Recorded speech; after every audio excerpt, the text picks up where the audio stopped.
I must thank the Muslim Numayanda Council to extend invitation to me to inaugurate this particular seminar. Seminar of this type is the need of the hour.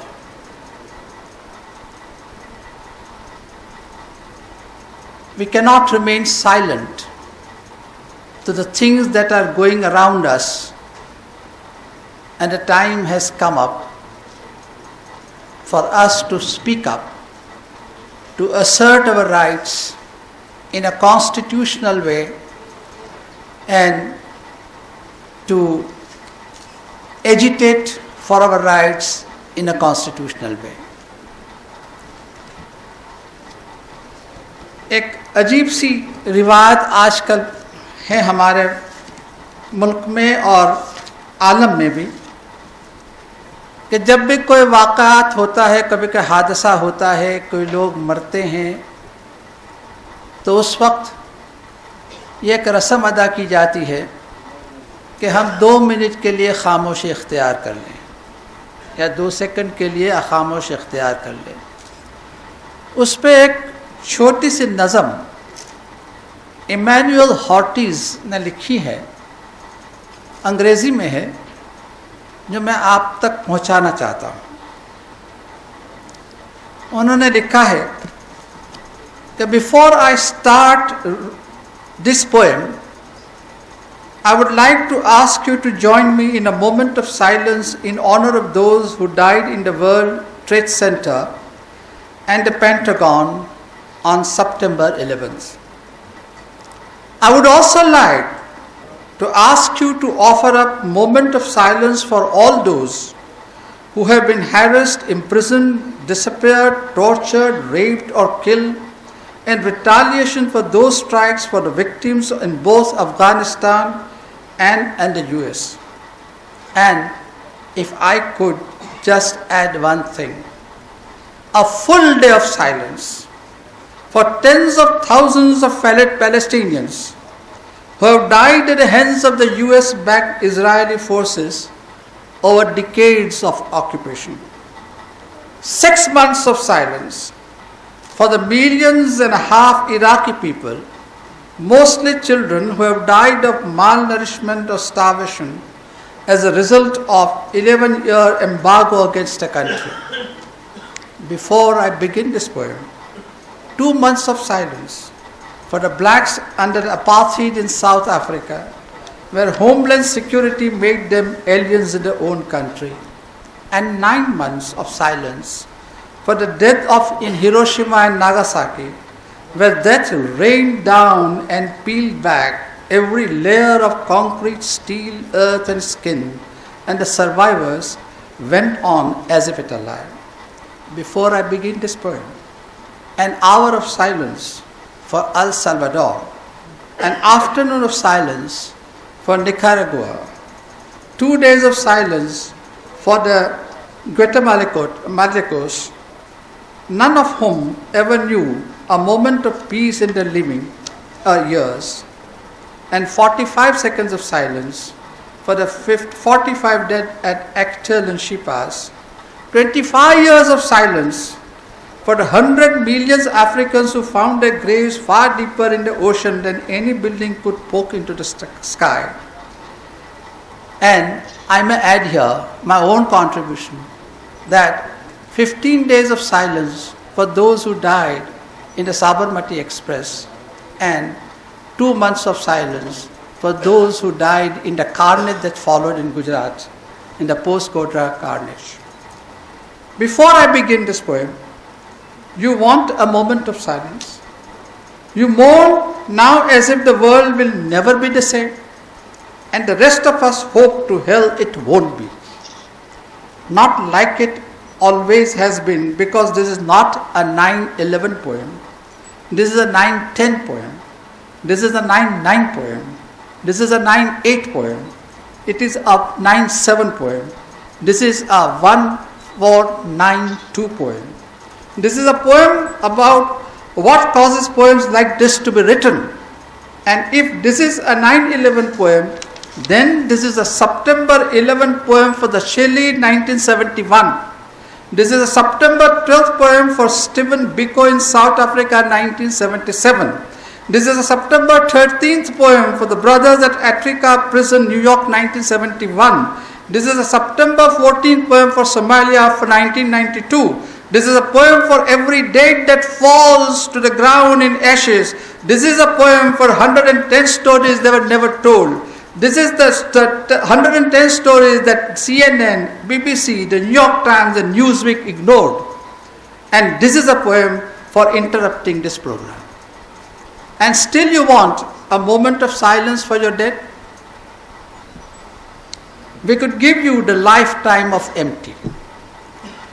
The unmarked graves, the lost languages, the uprooted trees and histories, the dead stares on the faces of the nameless children.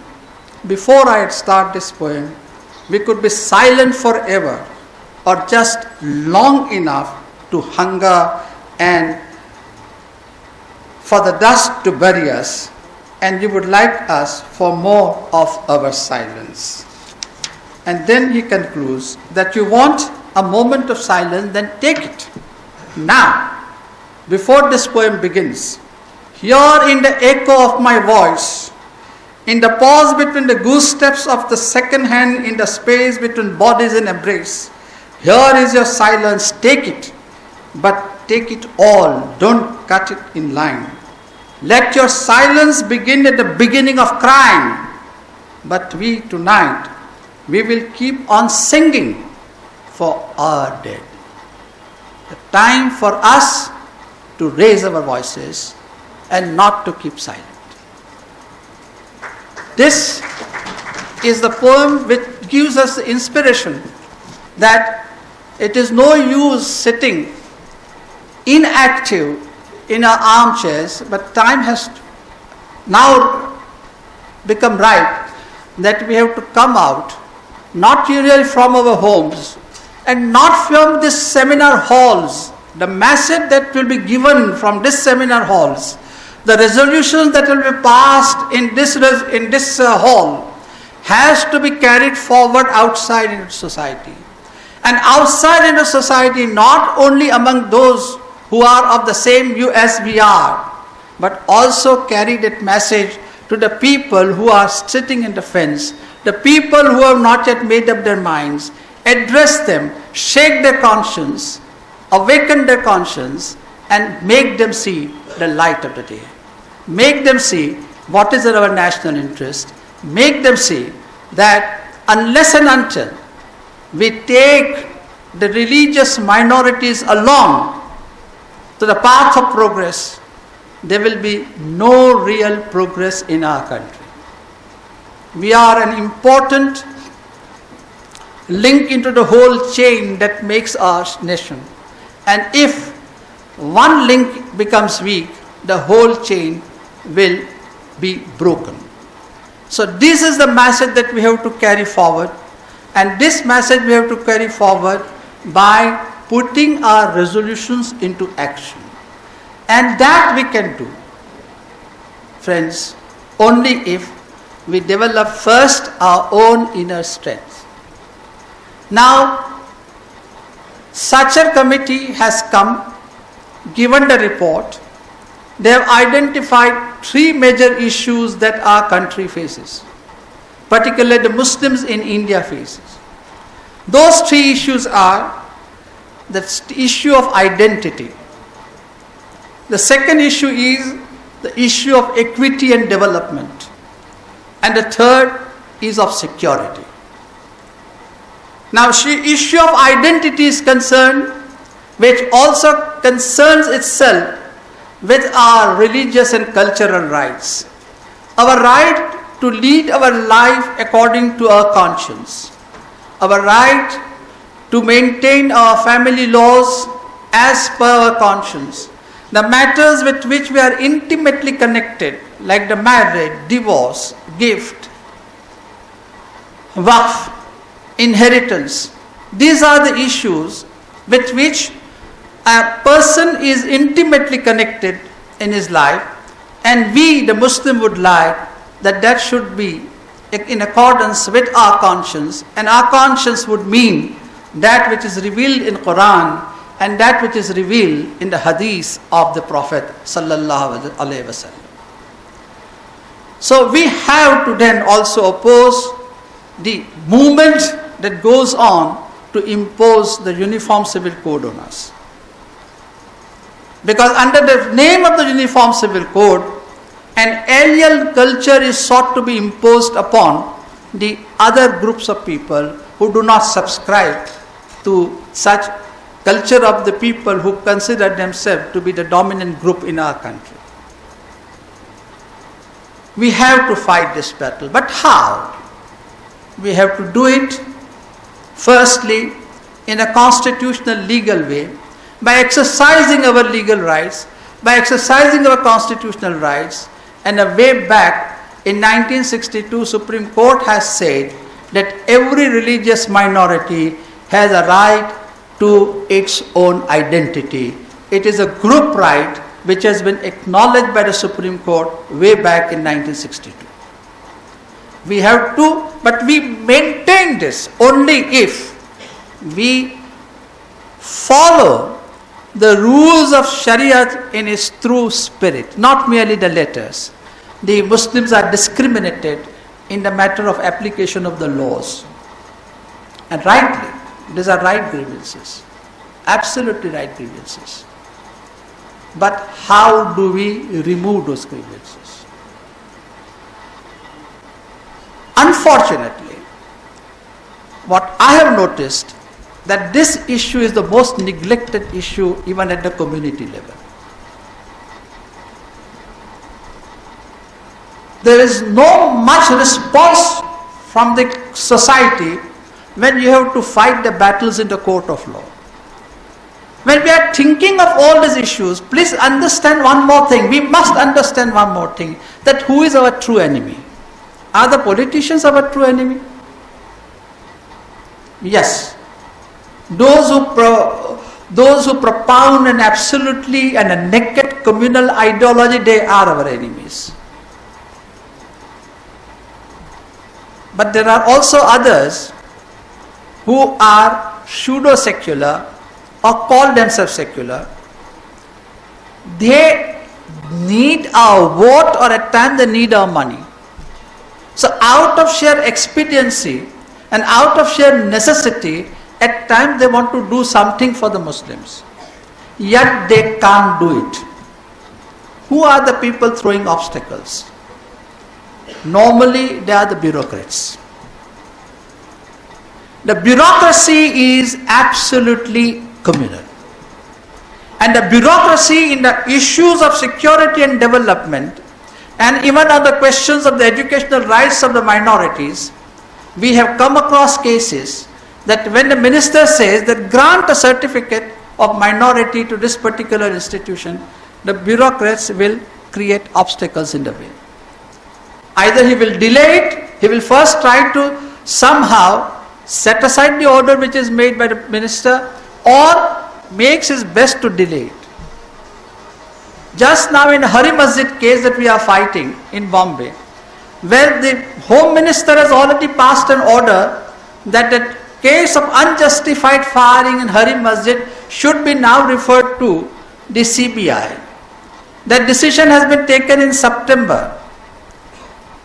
It was not referred. Ultimately, one of the victims of the firing filed a writ petition in the Bombay High Court and asked for the relief from the court that the matter should be referred to the CBI.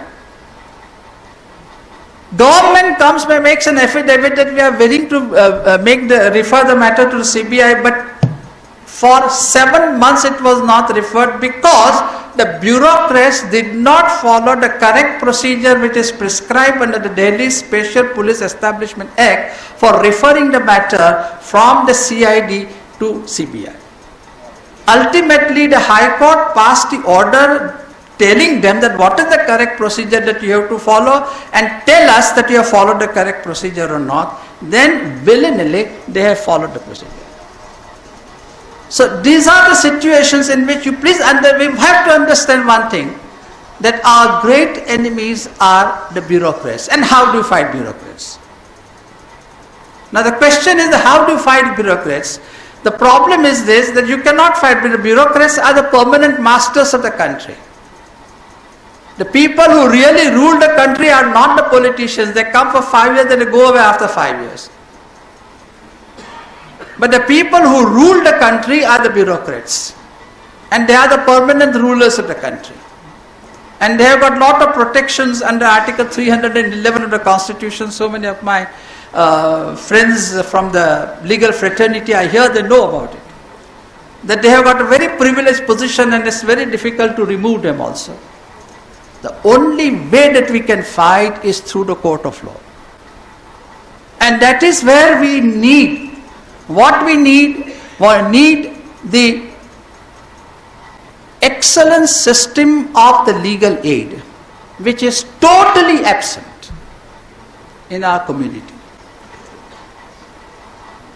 There is no system of legal aid at all, either on the issues of security or on the issues of development or on the issues of identity. Some sporadic attempts are made. Riot takes place, some advocates come together, they try to form the committee, they try to do something, and then everything is forgotten. What we need is a permanent system of legal aid. That is the prime need of our community. And if it is not there, then it will be very difficult to fight the bureaucracy. Because of the political influence that community does possess, community has very often, very cleverly used its political rights. When the NDA was in power, way back in 2002, when the elections were to be held in January and February, it was almost believed that NDA will roam home with a thumping majority. It is the Muslims' attitude and its very intelligent way of exercising its franchise that has resulted into the defeat of the NDA. So that is our strength. We have used that strength very, very cleverly. Let us understand. Let us not always become critical about ourselves. But this is the time that we have really used our political weightage in a right manner. But on certain other factors, we have to use the same intelligence, same tactics, same resources to defeat bureaucracy, to defeat the police establishment, which always comes in the way of proper implementations of all the laws, so far as the Muslims are concerned. So we need an absolute need of having the legal aid, and without the legal aid, without proper legal aid system, much of our efforts will be of no use. So that is one more message that I would like to give from this platform, that Muslim Council may please take this particular issue very seriously and take this opportunity to form on a permanent basis, the forum for the legal aids for the community.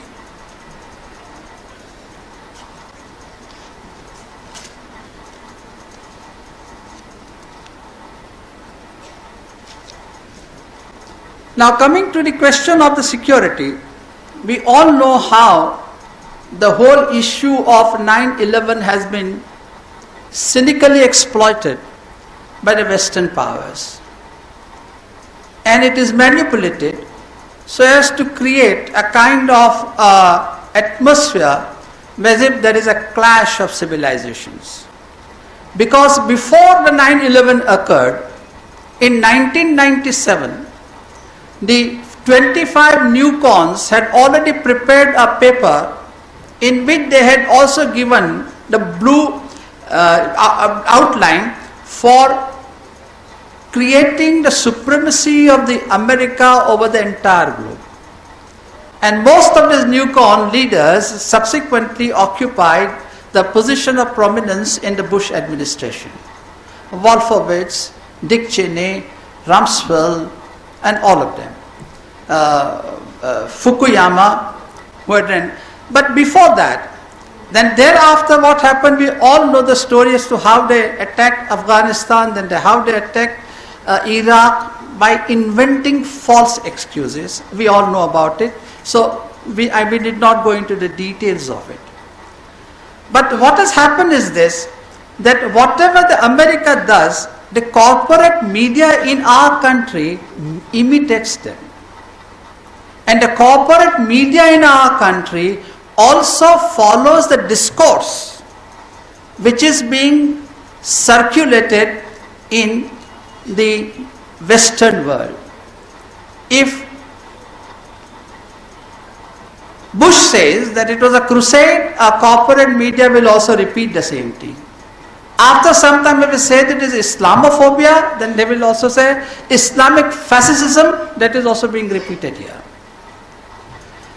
So one has to be very careful about it, and one has to understand that these particular propagandas which are being carried on against Islam, and we are the followers of Islam, and therefore they have got certain allies in India also. The Western powers have their allies in India also, and they also create a kind of an intellectual climate by which we get a kind of a complex, and we are being segregated, we are being discriminated against.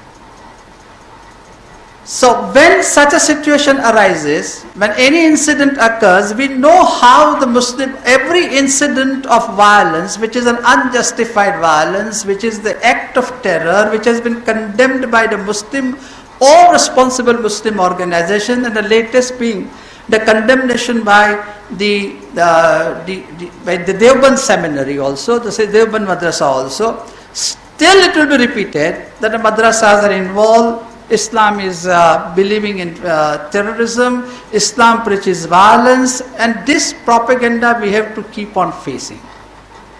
And to defeat this propaganda, again the answer is the inner strength. We have to first see to it that situation does prevail in our country, which creates a kind of an anger in the society. And particularly our youth is definitely becomes a victim of this sentiment of anger. Anger, however justified it may be, is a negative sentiment. It definitely gives rise to certain energy, but that energy has to be channelized in a proper directions, and not in a destructive direction. And we have to direct our efforts on this aspect of the matter, that we channelize our energy not for the destructive purposes, but for the constructive purposes. It's easier said than done, but we have to find out the ways and means to achieve this. And here again, that today the youth feels that here is a system. A system is discriminatory. He is not given the right of employment. He is not getting any other way in which he can fulfill his personality. Not merely that, but when it comes to the issues of security, he sees the sheer hostility of the entire system towards the Muslim community. It's not that it discriminated, it's hostile. Then a fear, a very, very dangerous thought comes to the mind of a youth, that if this system is neither favoring me, is not giving me my dues, not only that, but is inimical to me, then why not blow up the whole system? That's a very dangerous thought. Very attractive, but it's very dangerous. And we have to see to it that we don't fall prey to this particular thinking. And mind you, when such type of dissatisfaction and frustrations prevail in the society, then there are people who want to take advantage of it. And they are not the friends either of the Indian Muslims or of our country. So we have to guard against them, we have to identify them, and we have to isolate them. Because the aftermath of the violence, the aftermath of the incident is to be faced by the innocent society. So It is not, what I am trying to say is not that we must try to become the informer and inform the government who is doing it. It is their job to find out. But we have also to do our own exercise to find out the elements which are leading our youth towards the extremism, and we have to see to it that our youth does not be misled towards the ways of extremism and that they remain on the righteous paths. This is a very, very responsibility and a grave responsibility on the shoulders of the Muslim leadership, whichever field that they belong to, whether they are religious, social, economic, educational or political. And we have to create and we have to keep our youth on the right path. Now, one example that I will to give from my own life, that when 1992-93 riots in Bombay took place, we all know the story about it, so I will not repeat it. In that riot, the police had taken played a very partisan role, and Justice Sri Krishna Commission also endorsed it. Now, when the inquiry began, Justice Sri Krishna Commission's inquiry began, I started participating from March 1993. Now, in March 1993, I was matured enough to know that if this commissioner gives an honest and objective report, it will not be implemented. Because our political culture I am quite familiar with, and we know the plight of the reports of the previous commissions of inquiry. I knew it fully well that it will not be implemented. And the fact that it is not implemented till this date is the proof of the fact that it is an honest report, it is a true report. But yet I participated. I spent nearly 5 years working on it. Because after the January 1993 riots, those who come from Bombay will bear it out, the Muslim youth frustration has reached such a level that the normal refrain from the Muslim youth was कि अब तो ऐसा तो मरते हैं, अभी 4 को मार के मरेंगे. Very dangerous thought. Very dangerous thought it was, and that has really given me a kind of a very uneasy feeling. 4 किसको मारेंगे?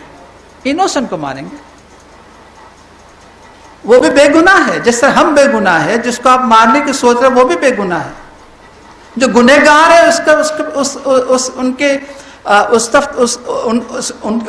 we cannot extend, or we do not have a reach our hands to the people who are really guilty. So this is a very dangerous thought, and it starts a cycle of violence. Then I started participating in the commission's proceedings, and what happened, that as soon as the commission started investigating the affairs and the incidents that took place within the jurisdictional area of the different police stations, it received a lot of publicity in the media, Urdu media, English media, and all vernacular medias also. At that time, the people who were living in the area, feeling totally frustrated, having suffered, they started phoning us and giving us the information as to what happened in their street or in their area. Now, it is an intangible benefit that I say. That here what happens, that the people who felt that the system is totally against them are now participating in the system. And thereby, people got themselves involved into the working of the Sri Krishna Commission. And the judge's responses were also excellent, because whenever he saw that injustice is done, he used to flare up. And all his outbursts were promptly reported by the media, and at that time media played a very constructive role. And this has the tendency of lowering down the temperature or the level of the frustration of the Muslim youth. These are the intangible benefits of the report. What are the other intangible benefits? That police and the government wanted to paint a particular picture of the incident that occurred during that period, the disturbed period.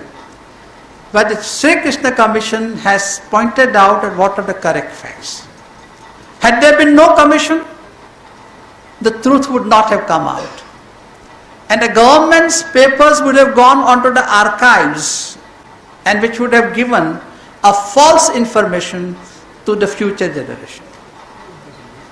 Today, we have been able to tell, at least on the archives of the government, there is a Sri Krishna Commission report, which tells what are the real facts over there.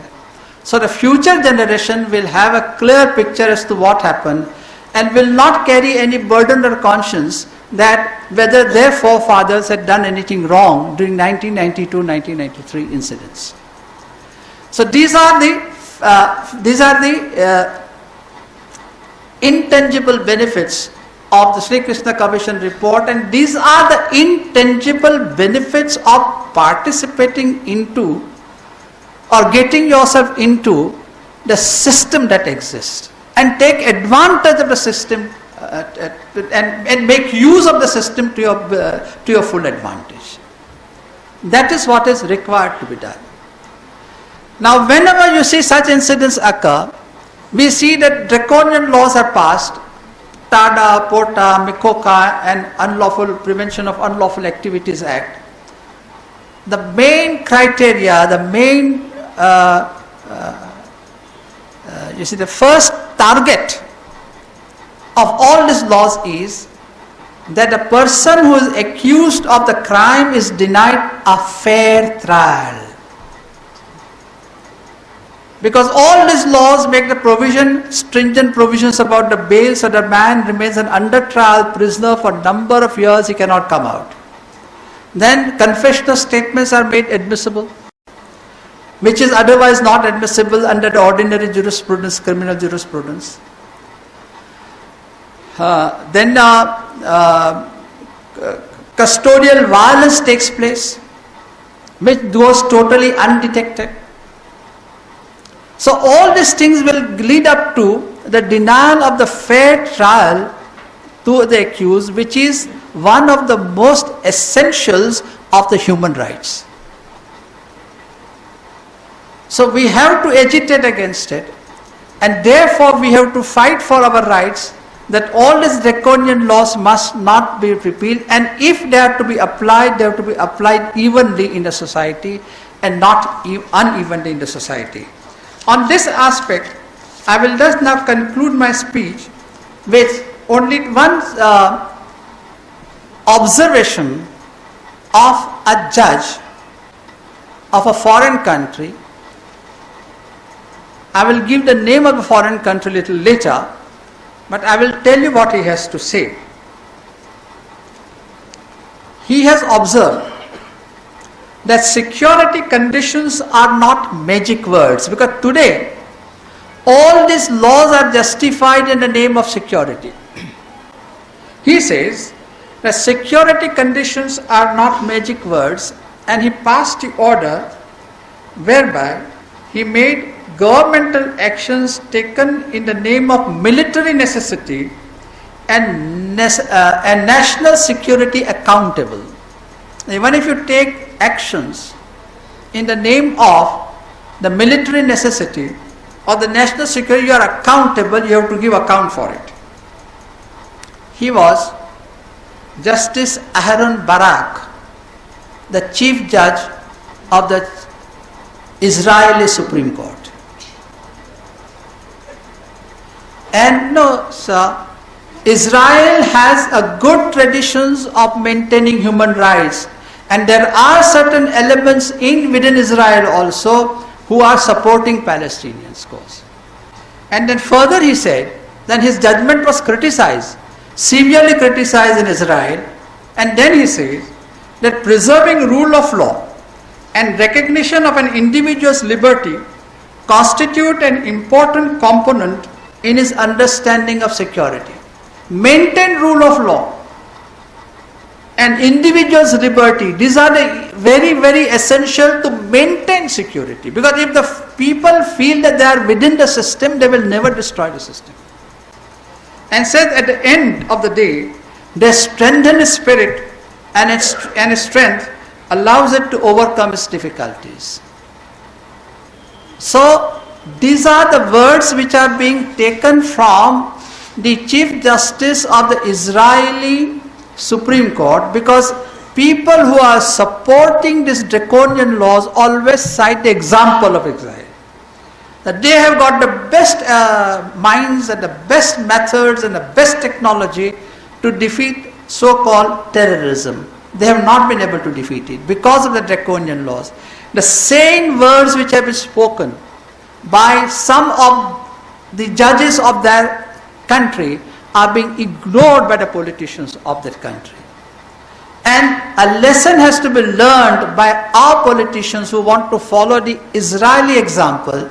They must not follow the example of the politicians of Israel, but the words of wisdom which have been stated by the Supreme Court of Israel.